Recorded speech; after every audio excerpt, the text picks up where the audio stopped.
ยินดีครับส่วนไว้สาธุสาธุเอาสังกัมภาสาธุสาธุสาธุก่อนที่นางอาทุกตาลาภาวนาคูกำกำสาววันขันไว้สายตนาสังเกตอนผู้ทางที่ผู้ทาเจ้านั้น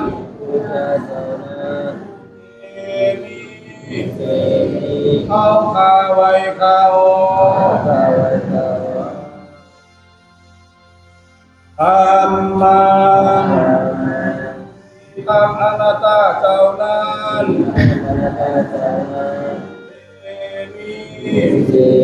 เข้าข้าไว้เข้า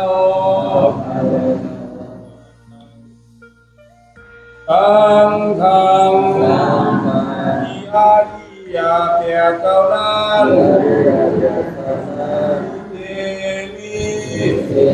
เข้าข้าไว้เข้า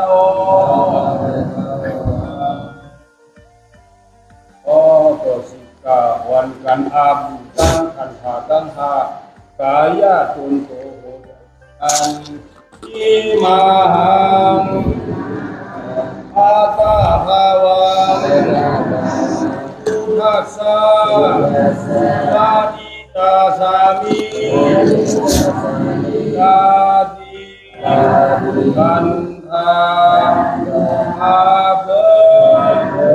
มิญาณายกันนาโตอิมาหังอาตาภาวะธัมมัสสะ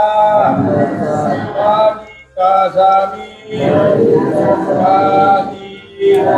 กันธาอาเบมิญาณายกันธัมมาโตอิมาหังอาตาภาวะสังฆัสสะปาติกาสามิกาติกันธาอาเบมิญาณายกันอาริยสังฆาโตวันการคุมโหเรียนร่วมลงกันโตสุมาเจ้าอาริยะเจ้าภูเจ้าอาริยะเจ้าภูเจ้าข้าในยามเมื่อไหร่ก็ดีอันเขาอัมมุเสทั้งตามลงสามเปิดในบุญพีในลาดพีในเห็นพีมาเจอนั้นแก่นก่ออาริยเจ้าพุทธปล่อยวางข้างบ้านเขาอย่าให้เป็นอันตรายลงอันเหตามาโคนิพานันสักกัมนิพาโนมโนกัมมังวสีกัมมังกายะกัมมังแซมมุเดวนพิษศพลาดพิษตัวเอตพิษมาดีตวนโตสาวตั้งหนังนั้นในสังพองยามมือเดียวนั้นในสังในกอโกสังเป็นอันตรายเหตุมาโคนิพานสาวไว้ใจหัตถนานเสภาวตราปัญญาเลยเป็นอันตรายเหตุมาโคนิพานต่อในกว่าวันตาเมื่อนาจนกันหานทุกข้าหูทุกข้าเป็นอนัตตาเย้าเลยเอาอนัตตาตาเปียตาที่วิจิกิสาเกสารในมุสสิงเกียงหายกว่าในภาวะจัดในห้างแผงของมันคือได้ห้าไว้โผลญาณห้าขำปวยนิปันกัดเย็นขันไพ่สกรรมเลยตาเนาะ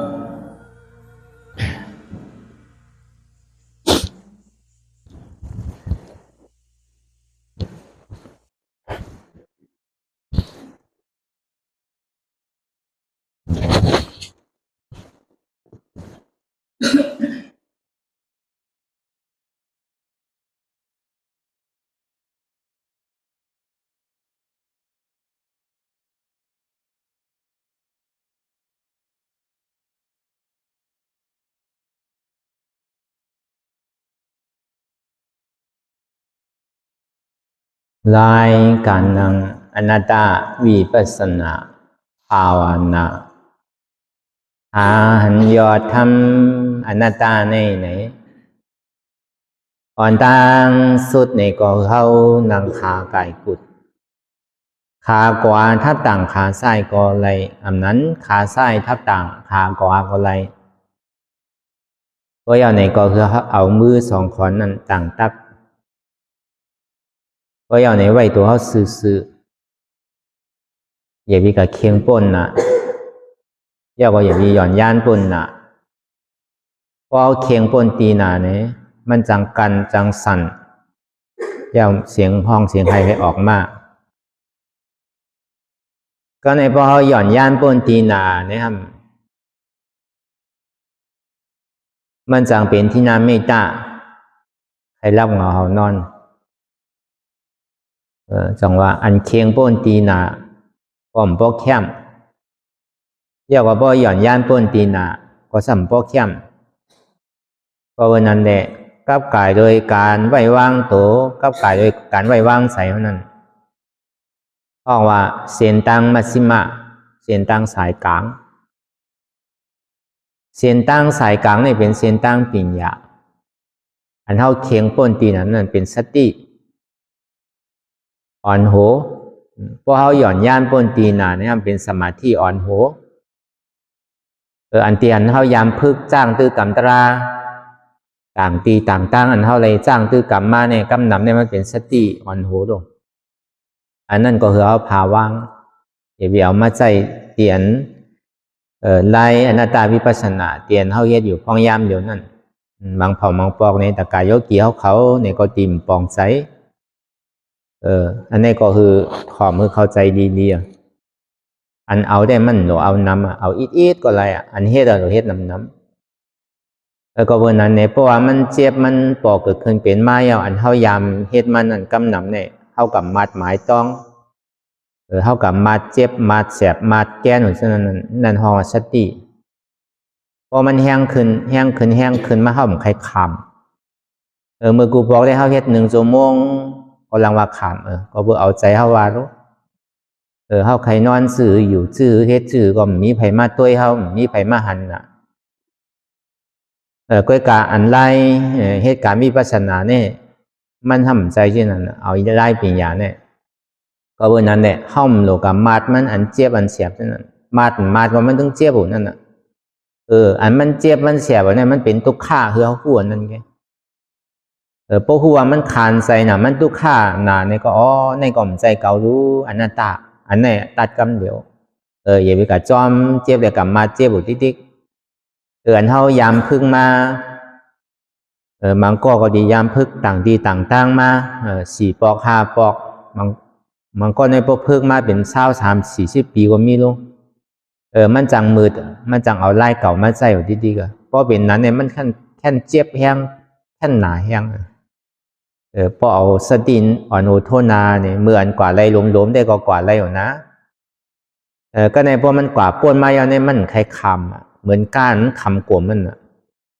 ตีถอยหลังก็หยาบดีกว่าตั้งนาก็หยาบอันนั้นก็เพื่อทางละก็เปิดสติมันแห้งเอาสติมัดหมายแห้งป้นตีนอะไรเป็นก็ในพอสำนังเตียนเท่ายามนังมาเด็ดเย็นหันก่อมวนก่อมหันได้ห้องเป็นสมาธิน้ำนาวกรรมพอทางกรรมหนึ่งมาเนี่ยใครรับกรรมเนี่ยใครรับมันจองว่าเมื่อข้าวยามอันเท่ากินเนี่ยก็กินถึงพอเปียงปอก็ในเมื่ออันข้าวยามเท่าลือเนี่ยก็ลือเปียงปอที่เรียกว่าเมื่อนอนก็คือนอนดีๆนั่นน่ะเหมือนจ้างตื้อกรรมเนี่ยก็คือเฮ็ดเต้ๆนั่นน่ะพอถึงขิงขาข้าวยามอันเท่าโดดื้อมาในทำเท่าซ้ำดื้อนอนเนี่ยพอเท่ามันหนังตลาดแห่งเอาเล่าอันนี้ก็เพื่อหย่อนย่านป้นตีน่ะได้เป็นก่อนนั้นในรายการวิปัสสนาเนี่ยมันเป็นมัชฌิมาปฏิปทาเส้นตั้งสายกลางเคียงก่อมเคียงย่านก่อมย่านเป็นก่อนเปิงแตงมันพุทธคัมภราเป็นเจ้าว่าไว้มัชฌิมาปฏิปทาวันนั้นเหมือนหนังก้นหอล่อโว่ อย่าวิกะจอมล่อวัวปอสติแห้งปนตีหนาเนี่ยมันกะจอมหมักล่อวัวกำมัดหมายหมักล่อวัวนั่นน่ะวัวมันติดตึดกว่าตั้งไรจันกว่าตั้งไรหัวก็ในถึงเมื่อกะตกคุกตกลูกตกอุ๋งมาไกวตกใจน่ะมันก็มังเผาอันดียามพึ่งม่ามไปยามมาเฮ็ดจ้างตื้อกับหน้าตาเฮาที่ในเนี่ยก็อาโลเฮาเฮ็ดมาหลายปีหลาย10 ปีแล้วย่ำเจี๊ยบแต่ในตันเรือเฮาเฮ็ดมาก็อ่านโห10 วันก็เฮายามเข้าอ่านโหเดือนก็เฮายามเข้าอ่านโห2-3 เดือนเนี่ยก็เฮาก็ยามเข้าก้อยกะมานังอนัตตาวิปัสสนากรรมฐานที่ในอาโลอย่างเปเจ็บว่าเจ็บมันกา2 ชั่วโมงเยอะมันใครเหลือกว่า3 ชั่วโมงเยอะเนี่ยก็มีน่ะก็เบอร์หังน่ะก็เปิดเข้ากับมัดหมายต้องนิติกเมื่อหนังหมักล่อวัวกินจำกลวัวนั่นน่ะพอเอาใจเข้ากับไว้ที่หมักล่อวัวเนี่ยมันเป็นนั่นเอาใจวัวว่าก็ซ้ำไรหนังเก่าเพราะมีก้นทิ้งมันเอาสมาธิแห้งป้นตีไหนก็เหมือนวัวนั่นน่ะเพราะมันหันเยอะหันยาใครกึดกินอ่ะ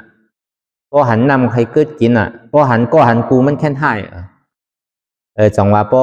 อย่าไล่ล่าเนี่ยก็เข้าตีลูกตีสังเข้าตีพื้นเข้าตีสังเนี่ยก็อย่าพี่บนในยินนั่นน่ะพอบนในยินเปิดตีเยิงเข้าอันนั้นได้มันหลีเยิงกันนะอันคัดใจในหลีเยิงอยู่อันดอกไล่ตาดีค่ายตาดีกึดตีหรือเนี่ยมันหลีเยิงกันหนังเก่าอันนี้ก็เบอว่าเอาใจวัววานั่นน่ะเพราะนั้นในสัมดีเอาอะไรเฮ็ดเปลี่ยนเปิงมันหลานในจึงไว้ใจเมื่อหนังก้นหอมันว่ามาซิมาเส้นตั้งสายกลางเนี่ยก้อยกาก้นหอมันมีอยู่เซตาล้อมันมีอยู่เซตาวัวมันมีอยู่เซตาในก็ก้นเอาในพวกมันมีลองตั้งยังงานในก็มันถึงหนังเก่าเหมือนเฮาหอโลดหอกาเหมือนเฮาหอล่อวัววันนั้นเหมือนเฮาลูกที่ในดีกว่าตะคิเล็กในเฮาในเวียงในเลยเฮาก็ปันมันกินเยอะกินยากินน้ำอยู่ดีๆหางแห้นเรียบร้อยเอาล่อเฮาก็ต้วยดีมีที่ไรเปิงก็ในเฮาลูกคืนขี่ล่อยเอาก็มือขอนหนึ่งจันเจิกมือขอนหนึ่งยับค่อนมันดีเลยทิ้งบอกแต่นั่นนะโบเนี่ยเฮาพร้อมตาดีออกข้าวตั้งยาวในเสตาก็ป้อมมีดองตั้งยังงานเนี่ยเลยกึดกว่ากาวากาเป็นเนี่ยก็มันถึงอีปอกนั่นน่ะอธิษฐานเฮาจังรู้ไรนั่นน่ะเป็นถือมากก็เย่าหยาในข้าวตั้งเตียนเฮาหนังตารางในข้าวตั้ง2 ชั่วโมงเนี่ยเป็นถือมากก็เย่าเฮาเยื่อในนำคือก็ดีขั้นนั้นอันเฮายามพึกอันเท่ายามพื้นมาก3 ปอก5 ปอก9 ปอก10 ปอกเนี่ยค่อยๆช่อลอยๆอันเท่ายามพื้นนำก็ค่อยๆพื้นเกะอันเท่ายามพื้นมา2-3 ปอกเนี่ยก็ค่อยๆช่อลงมา2 ปอก1 ปอกต่อถึงป้อมพื้นมันจะดีหู้อายาสาจะดีหู้น้ำเจียมอายาสามันเนอะตีได้ไว้ใจมือหนังก้นหอมันนั่นน่ะโปวัวมันหาดีก็คือกินเยอะกินยาก็พลาดดีๆก็สิที่มันเปลี่ยนอนัตตารู้มันใจของเฮารู้ปันก็บ่ปันกินมันอิ่มน่ะพอดีถึงกินอยู่ที่แต่มันถึงอีปอกพอดีมันเกิดมันหลือที่แต่มันก็ข้างคำจ้อมตาจ้อมตังแบบพระเป็นเจ้าแตกเนื่องไว้แต่ก็ว่าเหมือนหนังไว้ใจเหมือนหนังก้นหอล่อโวว่ะเมื่อกับปานเมื่อพองยามพุทธคัมภราเป็นเจ้าเฮายังตึกอยู่เศร้าเนี่ยมันไปมีรถมีกาเหมือนหนังเมื่อเลียวน่ะพวกเอาข้าวยามมือเหลียวว่าเนี่ยแต่ก็ไว้ใจมือหนังก้นหอก้าวตัวเฮานั่นเนี่ยก็มือหนังก้าวเฮาหางเฮียนนี่เดียวโลกาเฮาเลี้ยมดีลมมันมีเนี่ยก็เฮาพอด้วยเลี้ยวน่ะอันตาเฮาเดียวข้าวตั้งนั่นตัวเฮาเนี่ยไว้ใจมือหนังก้าวน้ำมันนั่นไว้ใจมือหนังเวทนาอันมันเจ็บมันเสียบมันไหมมันแก่เนี่ยมันเป็นน้ำมันก้าวนั่นพอน้ำมันแก๊กเนี่ยก็กามันขึ้นร้อย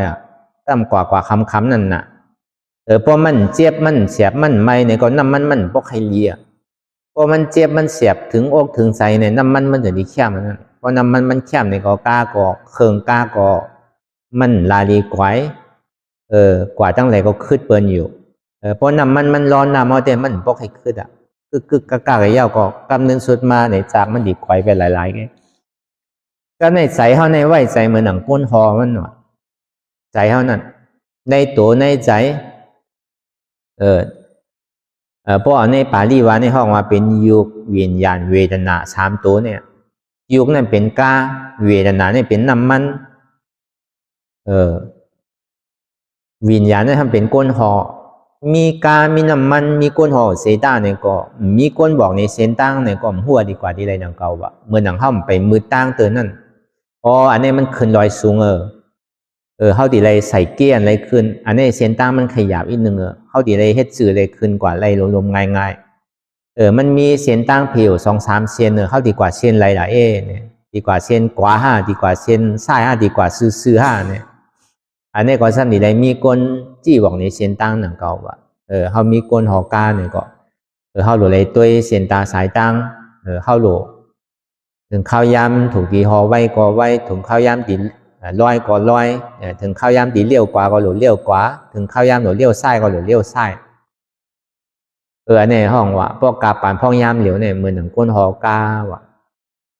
ก็เบอร์นั้นอันเท่าไรจ้างตื้อกำมามันก็มังเผานี่ก็ดิมไปปองเตอลองอนัตตานี่เป็นหือในย่ำกับจิตจับกับหันเย้าเจ็บเย้าเสียบเย้าแกนเย้ามันแค่แกนขึ้นที่มันแค่เสียบขึ้นอยู่ที่อันมันเจ็บมันเสียบมันแกนอยู่นั่นเนี่ยมันขานใจอันเจ็บแกนตรงต่อเนี่ยจ่องมันขานใจขานใจอันขานใจเนี่ยมันเปลี่ยวมันเปลี่ยวมันเป็นทุกขาเป็นสุขาเนี่ยเป็นทุกขาอันนั้นน่ะรู้หัวอันนั้นอันมันขานใจเนี่ยมันเป็นทุกขาอันนี้สมาธิที่หันทุกขาว่านั่นน่ะสัมมาสังกัปปะวนว่าทุกขาที่มันพูดบอกเกิดขึ้นเป็นอยู่พ่องยามเหลียวในมันใจเก่ารู้ในอนัตตาด้วยกว่าเส้นตั้งไอ้กว่าที่อย่าไปกับอยู่จำมันป่นตีนั่นน่ะอันเจ็บนั่นอย่าไปกับมาจอมมันป่นตีพอมาจอมมันป่นตีก็เหมือนนั่งเข้ากับอยู่ในหมักล้อมันนั่นน่ะพอจอมใจพ่งใจผิวป่นตีน่ะในก็มันเหมือนหนังขี้พุ่นเตียนเฮาหอกว่าหอล่อกว่าเลยผุนมันพุ่งไว้นั่นน่ะอ่านโหลายแสนโกกเตมันน่ะก็ดีกับจอมใจพ่งใจผิวเนี่ยมีมือสุดที่บอกว่าอันนี้ก็คือเฮาป้อหัวนป่องแจงเลี้ยงใจลอกไล่เอาสติน้ำหนาลอกไล่เอาสมาธิน้ำหนาลอกไล่เอาปัญญาน้ำหนาเนี่ยเหมือนกันก็สติน้ำหนาเนี่ยก็ไม่ได้มัดหมายต้องกูเจอกูลองเมื่อกินเมื่อกว่าเมื่อไปจังว่ากินอยู่เกี่ยวอยู่กินอยู่เกี่ยวอยู่ผู้ว่ามันเป็นทุกข์ผู้ว่าทุกข์เนี่ยเป็นอนัตตาผู้ว่าหาราเนี่ยเป็นทุกข์ผู้ว่าทุกข์เนี่ยเป็นอนัตตาเนี่ยก็วัวกายก็กินอยู่เกี่ยวถึงวันวัวกายนั่นมันก็หูทุกข์อันหลังลองมันนั่นวิปัสสนาเนี่ยติได้หูจักทุกข์พอเขาหูจักทุกข์เขาหันทุกข์ก็เขาก็ติ่มป่นทุกข์เลยเพราะว่าเขาใครป่นทุกข์เนี่ยเขาหลวหันทุกข์หูจักทุกข์อยากก็ยอมรับทุกข์เลยเพราะว่าเขาใครไปกว่าตั้งไหลเสียตาเนี่ยก็เหมือนหนังเงาเรียนจอมกวนเขาถามว่าเขาไปอะไรไปอะไรจังว่าอยู่กับทุกข์อย่าไปโกรธทุกข์นั่นเขาหลวเห็นหูอยู่จอมลองตั้งทุกข์นั่นเข้าเย้าออกเย้าเข้าเย้าออกเย้าหัวมันเป็นทุกข์เหมือนหนังเข้าเป็นวัดเป็นไอน่ะกาปันพ่องยำเมื่อเหลียวในขิงขาข้าวยำเมื่อเหลียวในมันเป็นข้าวยำผลข้าวยำอย่าติอุตุสภาวะมันแหลกลายผลก็ตกน้ำเพราะเขากับยำผลได้กินอย่างแมนกว่านี่ก็เป็นวัดเป็นไอลาดก็ขยับคอเจ็บมาหูหลังก็เจ็บมาใช่ไหมเทใจเข้าก็หยาบเทใจออกก็หยาบนั่นก็เป็นทุกข์นั่นก็มังปอก็ใครไอมังปอก็หุ่นหลังตันไว้ป้อมทางคิมุกปันก็ห้ามศักษะทางหายก็ย่าทางว่าดีแค้นซ้ำเป็นมาทางเนี่ยเข้าเย้าออกเย้าเข้าเย้าออกเย้าผู้ว่ามันเป็นทุกข์ผู้ว่าทุกข์ในเป็นอนัตตาเนี่ยเมียวก็มีลมเข้าออกนั่นเมียวก็เข้าออกนั่นเมียวก็มีลมเข้าออกปองเย้าเวียบเย้าปองเย้าเวียบเย้าหันว่ามันเป็นทุกข์ผู้ว่าทุกข์ในเป็นอนัตตาเนี่ยหมาเดียนนอนอยู่เนี่ยก็มีป้องเวียบบนหนังเก่าก็ด้วยจำมันก็ป้องเวียบหนังเก่าอันลำลองมันนั่นเนี่ยมันหนูพูดจักทุกขายางเย้าไปเย้ายางเย้าไปเย้ายางเย้าไปเย้าผู้ว่ามันเป็นทุกขาผู้ว่าทุกขาเป็นอนัตตาเป็นกวางเป็นพานเป็นวัวเป็นไก่เนี่ยก็ยางหัวถึงวันนั้นมันหูทุกขาเป็นหือมันก็เปิงเหมือนหนังวัวไก่มันเปิงเหมือนหนังกวางพานอยู่ในเถื่อนในป่าจังว่าอันเท่าเยสังเสก็เย้าอย่าคือเขาพูดจักทุกข์เหมือนอย่างเขานอนอยู่กลางค่ำกลางคืนก็เหมือนนั้นเพราะว่านอนสะแคงกว่าเลยสังนอนสะแคงซ้ายเลยสังนอนตากไม้เลยสังในข้าวตั้งอยู่หลายนาทีหลายชั่วโมงนั่นพอมันโกนมันขึ้นมามันขานใจด้วยมันทุกข์ด้วยที่ได้พื้นปันตั้งซ้าย การบ่ยาวนอนกว่าทางกำหนึ่งสำหรับพื้นบันตั้งกว่าการบ่ยาวก็พื้นตั้งซ้ายตั้งกว่าก็ตึกก็การที่ได้นอนตักหงายไว้อันนี้ก็มันเป็นทุกข้านังก็ขันฐานเฮาเวียกมาในข้าวตั้งสังสารเนี่ยพอเฮาฮู้จักทุกข้าเหมือนไหนก็มันก็เปลืองกันเหมือนอย่างสัตวานังเขาอันลำลองมันในเฮาหลวงพูดจักทุกข้านี่ติกะไปลองกว่าลองไปลองกินลองเกี้ยวลองอยู่ลองเศร้าเดี๋ยวมันเป็นอยู่นั่นลองย่อกาตั้งเจ็บตั้งไหมตั้งไข่ตั้งหนาวอยู่ดีกินบานซะในเป็นทุกข้าเสียงอันนี้คือเฮาหันแต่พอหันอันนั้นยาวนี่ก็อย่าไปกลัวมันพอกลัวมันเนี่ยมันป่วนมันหิปอกพอกลัวเจ็บใครหันเจ็บใครหู้เจ็บก็ตีได้เจ็บอยู่ที่กันน่ะพอกลัวตุกข้ามใครหันตุกข้าก็ตีได้ตุกข้าที่กันพอเขาใครป่วนเจ็บใครป่วนตุกข้าเนี่ยเขาหลวงหูจักมันเขาหลวงหมอเห็นหูได้อยู่จอมมันน่ะ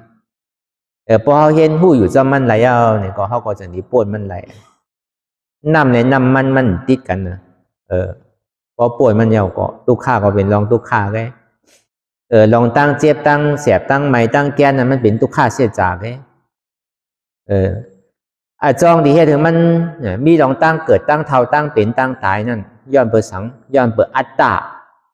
ย้อนเปิดว่าหยุ่มยำมาเป็นของเฮานั่นหยุ่มยำมาเป็นหูเกาขาเกามือเกาโตเกาใจเกาเจ็บเกาขันธาของเกาเอาอันนี้ออกเพราะเอาอันนี้ออกเป้แล้วเนี่ยก็เจ็บเลยตุกข้านี่มันหายกว่า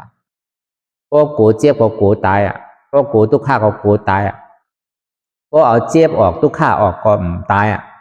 เพราะเอาอัตตาออกก็เจ็บเพราะเอาอัตตาออกก็ตุกข้าเหตุทางเอาจ้องมันเตะเป็นอัตตาอันนี้ก็อันเท่าแหลมาจ้างตื้อกรรมอนัตตาวิปัสสนาอนัตตาเนี่ยมันเป็นเหตุทางเอาจ้องสุขา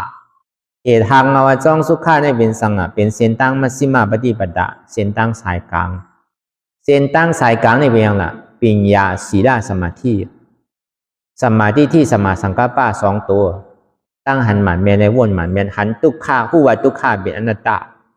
หันว่าอ่ำใจหูเกาอ่ำใจขาเกาอ่ำใจมือเกาอ่ำใจตัวเกาอ่ำใจใจเกาสมาสังกัปปะวนว่ามันเป็นอนัตตาอันในห้องว่าเป็นปัญญาศีลเนี่ยก็คืออะไรทิ้งซบสมาวาจานั่นสมากรรมันตาการนั้นเขาเฮ็ดอยู่ในเขาเหตุการตราเนี่ยเขาไม่ใช่เหตุการกล้าการขายเขาไม่ใช่เหตุการป้ายมังมีดีเป็นอันนี้เขาปองเสียงเลี้ยงใจสมาอาชีวะเนี่ยก็เขาไม่ใช่กับเอาอาศักสายใจเป็นมาเลี้ยงอาศักสายใจเขาไม่ใช่เอาตามมีตามเกิดจังหวะอันการเขามาให้การมีปัสนาเนี่ยเขามายาวเนี่ยก็เขาก็เอาศีลเอาธรรมทำศีลกรรมธรรมเอาอยู่ในศีล8ศีล9ปองว่าเขาไม่กินเขาวายวันได้สังเขาเป็นพมาจริยาเวรามณีสิกขาปตังสมาธิยามีเขามีผู้ยิ่งผู้ใจเขามีผัวมีเมมมีหอมีเฮินนั่นน่ะเขาปักบอกปักสังเขาใส่น้ำหอมน้ำสังจะเนี่ยมันกับกายไปลองศีลศีลาเชียงอันนี้เขาว่าศีลสมาธิเนี่ยมันแจกเพไว้3ปุณสมาวายามะสมาสติสมาสมาธิสมาวายามะในตั้งคัดใจหมั่นเมียนว่าตั้งคัดใจหมั่นแม่ในเป็นหือเหมือนเข้ามันนังตาลาอยู่พองยามมือเลี้ยวเนี่ยนะเป็นหือก็เย้าหยาในข้าวตัง2 ชั่วโมงเลสังในข้าวตังที่อันเจ้าเสียเขาย่ำไปปงตาลาเตือนนั่นเลสังในเป็นหือก็เย้าหยาผมใจว่าเขาขี่เฮในเขาขี่ก่อเลี้ยวเขาขี่จ้อมกันเป็น4-60 รถไหนตีว่าเขาหมอพายเนี่ยก็ก้นพายมันก็มีอ่ะนะเขาตีกับกูสังสังว่าเขายามพายกว่าแต่ก็อาบเหมือนหนังใครกูไว้ดูเหมือนเขาตึกพายเขานำปังไหลมาแล้วกึ่งกลางกับถึงกลางเขาตีแหวนตัวก็หัวมันจมลงตั้งใจไว้หนังเก่าตีปอกตีมือตั้งนาในหลีเดือเสียตั้งหลังพอหัวเขาปอเนี่ยก็แหวนตกนำปังไหลไว้หนังเก่ามันตีได้ว่ามันเป็นพรดีปุณตาเขาว่าก็เพื่อนนั้นสัมมาวายามะว่านั่นอธิษฐานก็ว่าตั้งคัดใจเนี่ยก็ว่าเสียนตั้งเดียนยังงานเนี่ยก็ว่าในสมาวายามะเนี่ยอิเลวานในผู้ที่ปักขิยา37ปีกทำอริยเจ้าวินเขานี่ปานเนี่ยตีเลวามันไข่ป้ากูโตสมาวายามะเนี่ยตีเลวามันเป็นคอนหล่ำลองที่เต้หนังเก่าอธิษฐานเลยลองตั้งคัดใจเนี่ยอันเท่ามาให้การตะล่ากันก็เหมือนนั้นน่ะเป็นพายในข้าวตั้ง2 ชั่วโมงมาดีฮอดถึงดีกุลตั้งนาวะเป็นก็เย้าหยาเมื่ออันเท่าพ พายได้ขี่เฮอกว่าเนี่ยก็เข้าไว้กัดเย็นอะไรกว่าที่ถึงวันหนึ่งก็ถึงวันหนึ่งถึงปอกหนึ่งก็ตีถึงปอกหนึ่งฮอดปอกหนึ่งก็ตีฮอดปอกหนึ่งอันไรอันเป็นเนี่ยมาเย่ใหญ่ลำลองกล้วยกาเปิ้นถึงก็เข้าถึงเปิ้นฮอดก็เข้าฮอดเปิ้นเฮ็ดไรก็เข้าเฮ็ดไรอันเนี้ยมันเป็นน้ำแมดก็อย่าไปซุ่มนั่นน่ะอันนี้ก็เข้าใจอันเท่ายามพื้นนำก็พึกพื้นกว่าร้อยมันก็มังเผาเนี่ยมันไปยามเฮ็ดตัวลูกตีเต็กเตียงกันเลยว่าอย่าไปพื้นนู้เนี่ยก็มันก็ว่าในหนังเก่าก็นำเป็นเฮ็ดเต้ก็หัวเปิ้นพื้นอ่ะคนเฮายามไปยามเตอเนี่ยก็มันก็ใครพื้นก็จังเฮ็ดถือน่ะเนาะก็การพื้นก็คือเขาซ้ำเจี๊ยบหนังเก่าเพราะเขาใกล้พื้นกว่าพื้นมากกว่าใจเขาว่าทำปิวก็เนี่ยใครถามปอกขึ้นมาเพราะมันอยู่จำเนี่ยใครเรียนปอกเอาเนี่ยใครลักปอกเอาก็เบิ่งมันใครเรียนจังเฮ็ดถือปอกก็มันปันปอกแล้วในตะกี้เรียกน้ำทมว่าจะเมื่อมแล้วถ้าอยู่กันเย็นนี่แหละหาตัวหาใจคัดใจโจจาหั่งไผหั่งมันแกมันกัดเย็นก็เบิ่งนั่นน่ะเขาว่าสัมมาวายามะว่านั่นที่เรียกว่ามันเป็นคอนลำลองเต้ก็ในสัมมาสติตื่นหู้ตัวไว้อยู่เฉยอันเฮานั่งของมือเดียวเนี่ยเฮาเฮ็ดการสังหรือเฮาป่องใจการนั้นมันใจว่าเฮาเฮ็ดการกล้าการคายเฮามันใจว่าเฮ็ดการโพการเมเฮามันใจว่าเฮ็ดการดูการล่างเฮามันใจว่าเฮ็ดการหอการเฮิรนมันใจว่าเฮ็ดการวานการเมืองบอกว่าเฮาเฮ็ดกลางตัวกลางใสเฮ็ดการมีปัสนาพองยามเดี๋ยวนี้คือเฮาปอป่องแสงแรงใจมันใจว่าตัวเฮาอยู่ที่ในใจเฮาต้องไปอยู่ต่างที่อันนี้ก็คือเฮาบ่ทิ้งอะไรมันทิ้งไรน้ำก็ทิ้งไรเกะเพื่อการตาที่คือมันนิ่มไรเต้ในเต้ก็เพราะห้อมพื้นหนึ่งเนี่ยมันดิ่มมาพอเจ็บมาก็ใจนี่ติดนิ่มมาลอยเพื่อการพอเขาใกล้พื้นใกล้หนึ่งนะก็ใจมันนิ่มง่ายกว่าที่ติ๊กเอากักซ้อแทบไปเป็นปากเป็นเฮียงเป็นหมื่นกลมแทบไรในเขาพอป่องแจงแรงใจว่าสัมมาสติตื่นหู้ตัวไว้อยู่เสตัวเจ้าเก่าเนี่ยนั่งอยู่ที่ศาลาหน้าตาทำวิปัสสนากรรมฐานที่ในเมื่อเลี้ยวในเขาอยู่ที่ในอันเต้มันมีที่ในเหลือเสียนั้นมันเป็นอันแยกอันปลอมเสียงมันเป็นอันพามตาเสียงมันเป็นอันหยอกอันแหลงมันเป็นมายาเสียงอันเท่าตื่นหู้ตัวพ่องย่ามเมื่อเลี้ยวในอันนั้นเป็นอันเต้ในเขาพอป่องแจงแรงใจที่ไหนในจุดนี้ห้องว่าเป็นสัมมาสติตื่นหู้ตัวไว้อยู่เฉยๆว่ะก็ในสัมมาธิในป่องมาตั้งมันว่ะอำสันอำควันอำยกอำย่ายอำค่ายอำนึงอำวิตตั้งไส้อำวิตตั้งกว่าอำโกมตั้งนาอำถอยตั้งหลังพื้นกว่าพื้นมาในห้องว่าสมาธิว่ะตอนนั้นเขาเป็นก้นเป็นก้อในเขาดีก้านหมักพี่หมักเคอต้องหมักพี่หมักเคอในเป็นยังกั้มไว้น่ะนั่นคือแล้วมันติมันเนี่ยอันนี้เขาเป็นก้นตั้งก้อในก็คัดใจโจจ้าอย่าพี่ปลายเวทนาอย่าพี่ปลายเจ็บไอ้ปลายคือปลายมันป้นอะไรหนังเก่าอันนี้ก็เขาพวกพึ่งไว้มันดีเป็นนำตอนพรดีตาวันนาทาปลายมาอันดีปึงอิงเกอหลีไรเต้เนี่ยเหลือเสียนเขาได้มาให้การตลาดอย่างเงี้ยดีปึงอิงเกอหลีไรเต้ถึงดีกำนึงสุดมาเนี่ยหอเฮิรนเขาก็มีโอจากโคของเงินคำกระหือในก็ผู้ว่ามันแดกไหล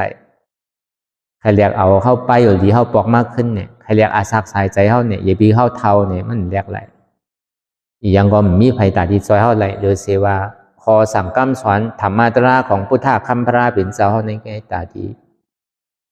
เปิงอิงเกอดีเลยเตะก็เบอร์กูเจอกูลองนี่มันเป็นอัตตาหมดน่ะเป็นเก่าเป็นมีเก่ามีอยู่เสียงนั่นอัตตาในไหนที่ทางสร้างปองเก่าเป็นก้นใจเก่าเป็นก้นยิงเก่าเป็นปอเจ้าเฮิรนเก่าเป็นเมเจ้าเฮิรนเก่าเป็นปู่เก๋ปู่ก้างเก่าเป็นอุกธาเก่าเป็นขุนวานขุนเมืองเก่าเป็นขุนโลกกำพาเก่าเป็นขุนเดินขุนลาวเปิ้นหิมกันเนี่ยเปิ้นจะหิมบ้านหิมเมืองมาเลี้ยวเนี่ยอันหิมกำพาได้หัวเปิ้นหิมกันเมากูหลายภาวะจัดกาปานพ่องย่ามเดี๋ยวเนี่ยเปิ้นทำหิมลาวหิมเดินกันทางก่อนต่อถึงเมืองผีเมืองสางพวกมันจะว่าในเหลือในลาวไงอันใครใหญ่อันว่านั่นใครกับคอถึงเมืองผีเปิ้นก็ใครเป็นขุนในเมืองผีหนังเก่าทีเรียกว่าจอมรอผ้าเนี่ยมีเหมือนเย้ามือสุดมือเตอก็เปิดเป็นก็เปิดเก่าเป็นว่านั่นเก่าเป็นวุ้นเจ้าเก่าเป็นเจ้าชาเช่นนั้นก็เป็นเก่าเป็นเสียงว่านั่นเป็นเก่าว่าก็ในเป็นเก่าเฮ็ดเก่าเตะเก่าสร้างไว้เคินในวานในเมืองในวัดในเดินในลาวในโลกกำพาหอยใน ต่อถึงเมืองผีเมืองสางว่ะอันว่าเก่าเฮ็ดเก่าเตะเก่าสางนั่นผีก็สมามันเตะสางไว้หนังเก่าว่ะสางเนี่ยก็สมามันเตะสางไว้หนังเก่าว่ะเมืองสางนั่นมันง่ายๆหนังเก่านะกิเลสาในหอจอดถึงกว่าในสัจวาลาตั้งมัวตั้งเสียงเนี่ยกิเลสาเนี่ยผมแปลมัวเสียงอ่ะ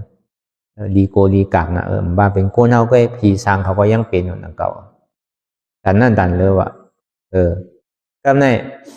เก่ามีแบบเก่ามีปีมีน้องเก่ามีเสื้อมีเคอเก่ามีวันมีเมืองเก่ามีเงินมีคำเก่ามีหลุมมีรางเก่ามีหลุมน้องแต่เป็นเก่ามีปีหยาตั้งหูเก่ามีวันมีเมืองเก่ามีโลกำพาเก่ามีเหลือนมีเหลาเก่ามีเมืองผีเมืองสางบนว่ะเก่ามีเนี่ยง่ายๆนะคนผีคนสางเอาว่าสมาเก่ามีหลุมน้องแต่เป็นหนังเก่าว่ะเก่ามียตนาเก่ามีอันเกี่ยวเมียแสงในก็ว่าหนังเก่าว่ะผีได้สางนั่นก็กำเนิดสุดมาในมีว่ะก็ไหนมีอย่างไรมีโหเขาว่ะแต่ที่หันเก่าเนี่ยก็ง่ายๆหนังเก่าเมื่อมันเจี๊ยบแต่ก็หันเปิลหัวที่กันนั่นอันว่าเก่าเป็นเก่ามีอันว่านั่นตึกกับหันเปิลอยู่ถ้าในถึงพอมันเจี๊ยบมันจะได้หันเก่ามีโหเก่ามีขาเก่ามีมือเก่ามีโตเก่ามีใจเก่ามีเจ็บเก่า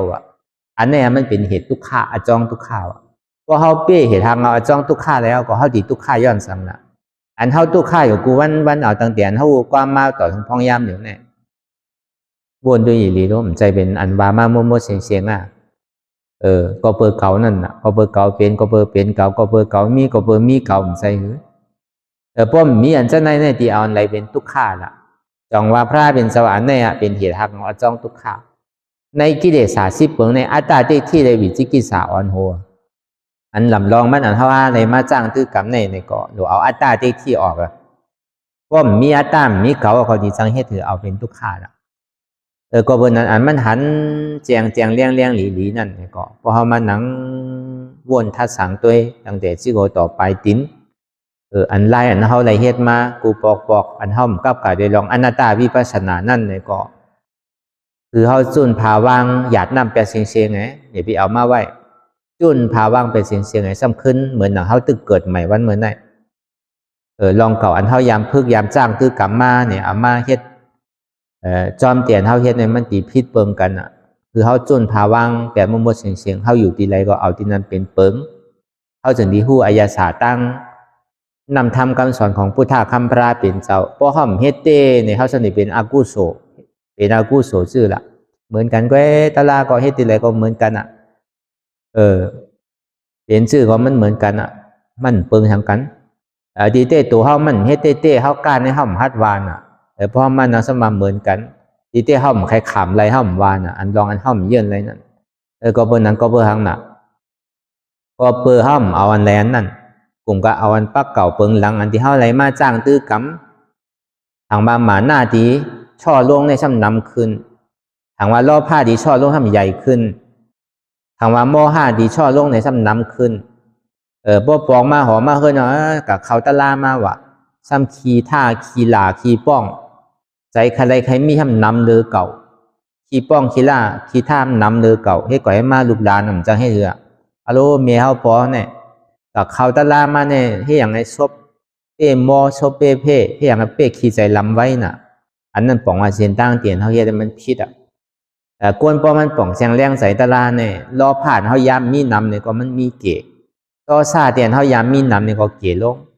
โมหานเขาหู้สังนั่นเนี่ยก็เขายะเขาก็หู้มากกว่าป่องว่ามันโตตอนขึ้นพอมันเฮ็ดจับลายจับเมียวมันเนี่ยมันตีเปลี่ยนสินั่นพอมันจับลายจับเมียวมันนั่นต่อซาซ้ำใหญ่รอผ่าซ้ำใหญ่โมหาหมาหน้าก็ซ้ำใหญ่นั่นป่องว่าเส้นตั้งเตียนเขาเฮ็ดเนี่ยมันใครมาเนาะก้นดีที่กลายเป็นก้นหย่องอันนั้นมันใจตะลาเพราะเป็นตะลาในก้นหย่องยังกลายเป็นก้นดีน่ะก้นให้ก็ยังกลายเป็นก้นดีน่ะก้นงอยังกลายเป็นก้นซื่อน่ะก้นอันถี่เนี่ยก็ยังเย็นมาเป็นก้นถี่แปดน่ะเพราะมันเป็นตะลาเจียดเนี่ยมันดีเป็นสิ่งนั้นก็เบอร์นั้นหนังเฮเลยเฮาว่าขามจุนหอจุ่มเฮินขามจุนนาตีการงานขันจุนลูกจุนล้านขามจุนหัวจุนเมเนี่ยแหละขามหยาบขามผืดอะไรมาอยู่อะไรมาจ้างคือกำ1 วันก็มีกาขัน1 วัน1 ข้าวยามเนี่ยก็คือมีกาขัน1 ข้าวยาม อย่าเวลาข้าวยามนั้นสุดเสียงกว่าหลายๆก็เบอข้าวยามนั้นมันมีการมีขันหนาเนี่ยแหละก็เบออันลองตั้งดังตั้งหอตั้งเฮือนเนี่ยก็พาว่างไปเสียงเมื่อเดี๋ยวนี้เฮามีสังอ่ะเฮาเป็นดุขรามดเสียงอ่ะไว้ใจที่ไหนพอเฮาไว้ใจที่ไหนเนี่ยแต่ก็เฮามีต้องตั้งคองคำสังอ่ะอัตตาอันตาที่มายานิจาเขาเนี่ยมันก็บ่มีก็เบอเหตุทางเราจ้องทุกข้านั้นมันเป็นอัตตาลูกพอเฮาก่อยอัตตาไปแล้วก็ทุกข้านั้นมันก็สุดกว่าน่ะอันเฮาเปี้ยเลยอันเฮาติดจับกับอยู่กูมือกูกินกูข้าวยามเอาตั้งแต่เฮากว้ามมาต่อถึงมือเหลียวต่อในต่อถึงป้อตายเฮาก็ว่าอำไปต้านาไปโตต้านาไปโตต้านาเนี่ยก็เบอทางหลักก็เปิดอัตตาเหตุการณ์อัตตารอผ้าหมาหน้าเหตุการณ์ที่จริงน่ะก็เปิดนั้นข้าวยามมันเฮาเลยมาจ้างตื้อกำนั่นคือแหละเฮาหาดิเลยป่องแจงเลี้ยงใจเนี่ยก็คือซับเลี้ยงคือป้อป่องแจงเลี้ยงใจกว่าอันไรเป็นเหตุทางเราจ้องทุกข้าอันไรซ้ำเป็นผลอโจทุกข้าอันไรซ้ำเป็นเหตุทางเราจ้องสุขะอันไรซ้ำเป็นผลอโจสุขะเหตุทางเราจ้องทุกข้าเนี่ยเป็นหัวเกาขาเกามือเกาตัวเกาใจเกาเจ็บเกาพิษเปิลหนำใจพิษเกาเจ็บหนักเกาเสียบหนักเกาแก้นหนักเกาเจ็บเลือเปิ้นเกาคานใจเลือเปิ้นก็เบอร์เกาปีก็เบอร์เกาย้อมก็เบอร์เกาสูงก็เบอร์เกาแอกก็เบอร์เกาเป็นวุ้นเจ้าก็เบอร์เกาเป็นเจ้าสั่งก็เบอร์เกาเป็นแม่ขาวก็เบอร์เกาเป็นลูกอ่อนก้นหลงเนี่ยมันก็เน่กันกว่าเน่กันมาห้างไผ่ห้างมันก็เจ็บเหมือนกันกูก็อันวานั่นก็เบอร์นั้นแหละการเตียนเฮานางตะลาเนี่ยลองตั้งอาจ้องทุกข้าอาโจทุกข้านั่นมันดุตีไหลมาเนี่ยอันเนี้ยก็เบอร์เก่านั่นน่ะช่ำดีเลยเฮ็ดถือเพราะนั้นเนี่ยเอาอาจ้องสุขข้าเฮามักกล้าเสียจ่าเนี่ยอ่ำใจเก่าพอมันนั่งตาลาพอมันพุทธปอมาตีตัวหัวเก่าเจ็บหัวเก่ามีขาเก่าขึ้นขาเก่ามีเอวเก่าขึ้นเอวเก่ามีเก่าเจ็บหนักเก่าก็มีใจเก่าที่พูดตีขาดอะใจเนี่ยก็มันมีพอมันมีเนี่ยมันดูอู้เปิงอะไรกูเชื่อกูลองย้อนเปว่ามันใจตัวเก่านี่แหละมันใครเป็นยังก็เป็นกว่าที่อันว่ามันใจตัวเก่าเนี่ยเป็นยังน่ะเป็นอนัตตาอันนี้เขาป่องแจงเลี้ยงใจอัตตาสัมมาเป็นหัวเก่าขาเก่ามือเก่าตัวเก่าใจเก่าเจ็บเก่าอนัตตาสัมมามันใจหัวเก่าใจขาเก่าใจตัวเก่าใจเก่าใจเจ็บเก่าเหตุหากเงาอจองทุกข้าห้องว่าตัวสมุทัยเสจานั่นมันหยุ่มพี่ด้วยว่าเป็นหัวเก่าขาเก่ามือเก่าตัวเก่าใจเก่าเจ็บเก่าขันธาของเก่าเหตุทางเงาอจองสุขข้านั่นห้องว่าอนัตตานั่นใจหัวเก่าใจขาเก่าใจมือเก่าใจตัวเก่าใจเก่าใจเจ็บเก่าเอาเหตุทางเงาอจ้องสุขานั่นก็ออกเหตุทางเงาอจ้องทุกขาเอาอนัตตาก็ออกอัตตานั่นน่ะ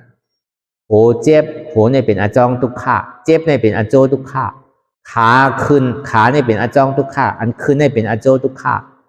เอวเจ็บเอวเนี่ยเป็นอจ้องทุกขาเจ็บเนี่ยเป็นอโจทุกขาต้องเจ็บต้องเนี่ยเป็นอจ้องทุกขาเจ็บเนี่ยเป็นอโจทุกขาโกนเจ็บโกนเนี่ยเป็นอจ้องทุกขาเจ็บเนี่ยเป็นอโจทุกขามันตึกกึกจ้อมการหนุนที่เดียทุกข้าเสียจ่าเลยสมุทัยเสียจ่านั่นหัวเก่าเจ็บหัวเก่ามีเจ็บในเป็นทุกข้ามวาไลอนัตตาขาเก่าขึ้นขาเก่ามีอันขึ้นในเป็นทุกข้ามวาไลอนัตตาเอวเก่าเจ็บเอวเก่ามีอันเจ็บในเป็นทุกข้ามวาไลอนัตตาต้องเก่าเจ็บต้องเก่ามีเจ็บในเป็นทุกข้ามวาไลอนัตตาโกนเก่าเจ็บโกนเก่ามีเจ็บในเป็นทุกข้ามวาไลอนัตตาใจเก่าตีพูดตีขาดอะใจเนี่ยมันมีอันที่พูดตีขาดอันมันเสียบมันไม่อยู่ในเป็นทุกข้าว่าเลยอนัตตาเกาเจ็บเกาเสียบเกาไม่เกาเนี่ยมีอันเจ็บแก้นต้องต่อในสารนี่เป็นทุกข้าว่าเลยอนัตตาตียาวมันในสิ่งที่ว่าพอเขานั่งตารางกว่ามันตีเรียนเดียวตั้งแต่ชี้หัวต่อปลายจินน่ะอย่าพีมันมีหัวอย่าพีมันมีมืออย่าพีมันมีขาอย่าพีมันมีตัวมีหัวมีขามีมือมีตัวเป็นอนัตตาก็อย่าไปทางพิษนะพอตะลามมีหัวเนี่ยเป็นตะลาหัวพูดเจ้าผมใจหนังเก่าตะลามมีขาทำเป็นตะลาขาห้าเก้าก็ผมใจหนังเก่าตะลามมีมือฉันเป็นมือห้าเก้าเนี่ยก็ผมว่าหนังเก่าอันนี้อดีเปก็เบอร์มันนึงเป็นของมันอยู่ที่นั่นเนี่ยว่าอันเจี๊ยบอันเสียบอันไม่อันแก้เนี่ยมันจะว่ามีเป็นคืบมันจะว่ามีเป็นศอกมันจะว่ามีเป็นว่ามันจะว่ามีเป็นลักมันสืบเป็นสืบรู้ที่อันเจี๊ยบนั่นอันว่าตัวเขาเนี่ยมั่นใจมันเป็นยูบสืบเป็นสืบรู้เรียกลายค่ายกว่า สืบเป็นสืบรู้แหลกลายค่ายกว่าป้อมมีใจอันเป็นอย่างไรเป็นนามธาตุเจ็บแกนต้องตอดเนซานสั่นไว้โคมแต่นี่เป็นธาตุโลมวามและอนัตตาอันนักอันแข็งนี่เป็นธาตุดินวามและอนัตตาอันเสียบอันไม่อันแก้นนั่นเป็นธาตุไฟวามและอนัตตาอันจับยายจึงหยอดเป็นรูนี่เป็นธาตุน้ำวาและอนัตตาในห้องว่านามธาตุเกาเจ็บเกาเสียบเกาไม่เกาแก้นป้อมมีเกาอันเป็นอย่างไรอันเจ็บแก้นต้องตอดอยู่เช่นนั้นเป็นเวทนาธาตุว่ะเป็นทุกขเวทนาสุขเวทนาอุเบกขาเวทนาด้วยการมันแจงเลี้ยงใจดีๆอันเจ็บอันเสียบอันทุกขเวทนานั่นนะอันนี้ก็เขาก็เฮ็ดสิไหนจ้างตื้อกรรมกว่า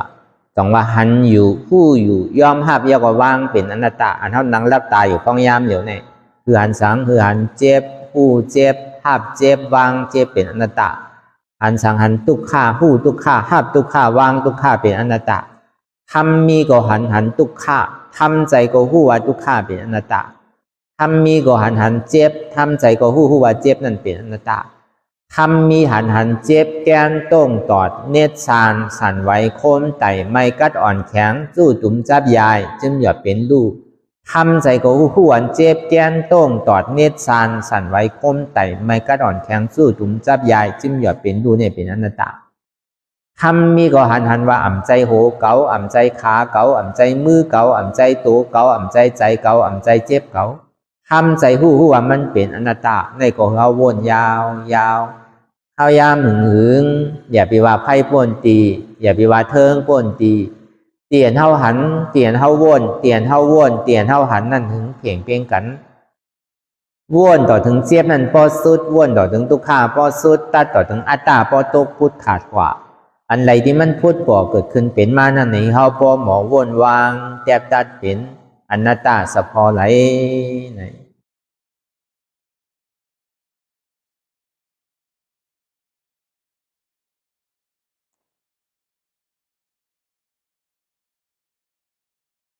ကိုလို့မရှိဘူးကိုလို့နာတယ်ကိုဆိုတော့အတ္တနာဆိုတော့ဒုက္ခတော့ရှိတယ်ငါမဟုတ်ဘူးကိုဆိုတော့မရှိဘူးကိုမရှိဆိုတော့ပါတော့ရှိတယ်ရုပ်ဆိုတော့ခဏမှတော့ဖိပဲတယ်ခဏနာခဏအေးခဏပူခဏဒုက္ခခဏสุขကိုလို့မရှိရုပ်ဆိုတော့ခဏဖိပဲဒီဖိပဲဆိုတော့ငါမဟုတ်ဘူးအနတ္တစိတ်ဆိုတော့မရှိဘူးစိတ်တော့နာတယ်စိတ်ဆိုတော့အတ္တနာဆိုတော့ဒုက္ခတယ်စိတ်တော့မရှိဘူး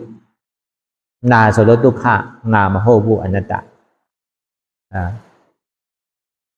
ငါတော့နာတယ်ငါတော့ပူတယ်ငါဆိုတော့မရှိဘူးนาปูโซโลทุกข้าเราရှိတယ်ငါမဟုတ်ဘူးအနတ္တနော်ကိုယ်လို့မရှိတော့ပါလို့ရှိတယ်ယုတ်စိတ်လို့မရှိတော့ပါရှိတယ်วิญญาณငါမရှိတော့ပါရှိတယ်ဝေဒနာယုတ်วิญญาณဝေဒนาငါမဟုတ်ဘူးအနตตနော်สมาธิที่ဒုက္ခစိတ်ဇာတိสมาสังกัปปะဒုက္ခစိတ်ဇာဆိုတော့ငါမဟုတ်ဘူးအနตตနော်กองไก่กองเราမရှိဘူးကိုယ်လို့နာတယ်ကိုယ်လို့မရှိဘူးပိုက်လို့နာတယ်ပိုက်လို့မရှိဘူးပြင်းလို့နာတယ်ပြင်းလို့မရှိဘူးစီခေါင်းလို့နာတယ်စီခေါင်းလို့မရှိဘူးနာဆိုပူဆိုလို့ဒုက္ခတယ်ကိုယ်လို့မရှိဘူးအနတ္တစိတ်လို့ကျင်းတယ်စိတ်လို့ပူတယ်စိတ်လို့မမှန်ဘူးစိတ်ဆိုလို့မရှိဘူးနော်နာဆိုပူဆိုလို့ရှိတယ်ဒုက္ခတယ်ငါမဟုတ်ဘူးအနတ္တကိုမရှိစိတ်လို့မရှိငါလို့ဆိုလို့မရှိယုတ်วิญญาณဝေဒနာငါမဟုတ်ဘူးအနတ္တရူပခန္ဓာအနတ္တရူပခန္ဓာအတ္တဆိုလို့မဟုတ်ဘူးအတ္တဆိုလို့မားတယ်ဝိညာဏခန္ဓာအတ္တဆိုလို့မားတယ်ဝေဒနာနခန္ဓာအတ္တဆိုလို့မားတယ်สัญญาณขันธาอัตตาဆိုလို့မားတယ်สังขารนขันธาอัตตาဆိုလို့မားတယ်နော်ရူပခန္ဓာအနတ္တဆိုလို့မားတယ်วิญญาณขันธาอนัตตา เวทนานาขันธาอนัตตาสัญญานาขันธาอนัตตาสังขารนาขันธาอนัตตาเนาะปาลาลาโซโลนามารูปังอนิจจังนามารูปังทุกขังนามารูปังอนัตตานามารูปังนิจจังมโหวูนามารูปังสุขาโลมโหวูนามารูปังอัตตาโสโลมโหวูนามารูปังอนิจจังนามารูปังทุกขังนามารูปังอนัตตาสัพเพสังขาราอนิจจาสัพเพสังขาราทุกขาสัพเพสังขาราอนัตตาสัพเพสังขาราโสนิจจาโสโลมโหวูสัพเพสังขาราสุขาโสโลมโหวูสัพเพสังขาราอัตตาโสโลมโหวูเนาะสัพเพสังขาราอนิจจาสัพเพสังขาราทุกขาสัพเพสังขาราอนัตตาสัพเพธัมมาอนัตตาเนาะတရားအလုံးမှာဆိုအဘိဓမ္မာ၄တောင်းနဲ့2ထောင်สุตตันตา2တောင်းနဲ့1ထောင်ဝိနယ2တောင်းနဲ့1ထောင်အကုန်လုံးธรรมတရားမှာ10တောင်း4ထောင်สัพเพธัมมาอนัตตาเนาะอนัตตาတိပြီဆိုတော့ဒီအနတ္တဆိုတော့အကြောင်းสุขะมรรคเสจาอัตตาဆိုတော့အကြောင်းဒုက္ခสมุทัยเสจานาโสปูโสเอโสโลทุกขเสจาเนาะงาမရှိဆိုလို့ဒုက္ခတော့မရှိဘူးနာကြောက်ဆိုဒုက္ခကြောက်ဆိုလို့နာလာဆိုဒုက္ခလာဆိုတော့နာမရှိဆိုတော့ငါတော့မရှိဘူးငါမရှိဆိုတော့နာတော့မရှိဘူးเนาะปาลาลาဆိုတော့อนัตตငါမဟုတ်ဘူးเนาะဒီခန္ဓာ၅ပါးလာဆိုတော့ကိုယ်လာဆိုတော့ကိုယ်မရှိဘူးအနတ္တစိတ်လာဆိုတော့စိတ်ဆိုတော့မရှိဘူးအနတ္တငါလာဆိုတော့ငါဆိုတော့မရှိဘူးเนาะอนัตตเนาะปาลาลาဆိုတော့อนัตตสมาธิที่ဒုက္ခခန္ဓာ၅ပါးဆိုတော့ဒုက္ခเสจาတိสมาสังกัปปะဆိုတော့ခန္ဓာ၅ပါးဆိုတော့ငါမဟုတ်ဘူးငါတော့မပိုင်ဘူးเนาะအကြောင်းဒုက္ခဆိုတော့ခန္ဓာ၅ပါးဆိုတော့ငါတော့ပိုင်တယ်ဘုံလုံးဆိုတော့ငါတော့ပိုင်တယ်ငါတော့ရှိတယ်ဒီအကြောင်းဒုက္ခအကြောင်းဒုက္ခဆိုတော့ငါမဟုတ်ဘူးငါဆိုတော့မပိုင်ဘူးခန္ဓာ၅ပါးဆိုတော့ငါတော့မပိုင်ဘူးခဏမှာတော့ဖိဖိပက်ပက်တယ်ဒုက္ခဆိုတော့ဖိဖိပက်ပက်တယ်สุขะဆိုတော့ဖိဖိပက်ပက်တယ်ဘာမှမဆိုတော့မမွတ်မဲဘူးခဏမှာတော့ဖိဖိပက်ပက်တယ်ဒီဖိဖိပက်ပက်ဆိုတော့ဒုက္ခပေါ့สมาธิที่ဒုက္ခเสจาติสมาสังกัปปะဒုက္ခเสจาဆိုတော့ငါမဟုတ်ဘူးเนาะอนัตตเนาะတရားမှဆိုတော့နာဆိုတော့ကျင်းဆိုတော့ဒုက္ခတော့တည်တယ်စိတ်တည်မှာပေါ့เนาะนาโสภูโสเอဆိုတော့စိတ်လို့တည်တယ်အာရမဏအာရမဏဆိုတော့တည်တယ်ဒီအာရမဏဆိုတော့ဆုံးဖြတ်တည်ပြီဆိုတော့ဆုံးဖြတ်